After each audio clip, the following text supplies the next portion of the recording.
שלום. יואב? דנה? נעים מאוד.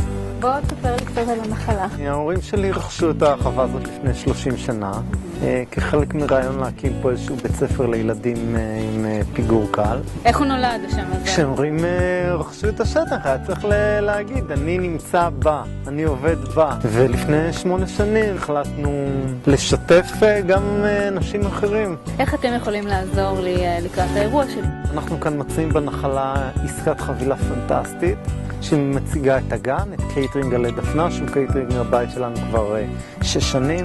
בר על כל תוצרת חוץ, מפיקים את האירוע מההתחלה ועד הסוף. כל אירוע פה נראה אחרת. אז יאללה, בוא תראה לי. זה החניון, לכאן בעצם מגיעים מרחבים, יש פה סדרני חניה שמקבלים את האורחים.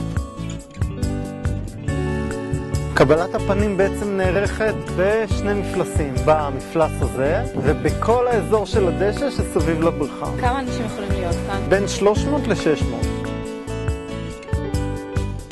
תגיד לי, הכל פה נראה כל כך טבעי. האמת היא שרוב הדברים היו פה כבר. העצים פה זה עצים בני 80 שנה. כשהתחלנו לחפור באדמה, התגלו האבנים האלה, בעצם השתמשנו בהם כבסיס לטרסות. איזה סוגי חופות יכולות להיות כאן? יש חופה מסורתית, אם לא מסורתיים, אז יש מבנה עץ כזה מאוד יפה, כמו סוכה גדולה כזאת.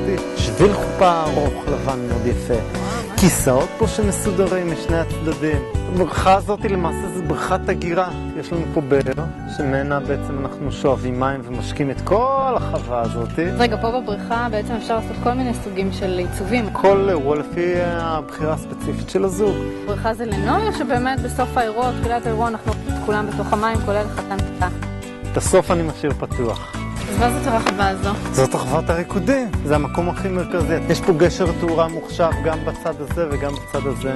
הקיר פה הוא עם כל מיני אלמנטים אקוסטיים. סביב רחבת הריקודים יש פה בכל מקום פינות של כל מיני ישיבה אלטרנטיבית. תגיד לי, המקום הזה כשר? המקום כשר, מבוטח, פועל ברישיון עסק. נו, נהדר.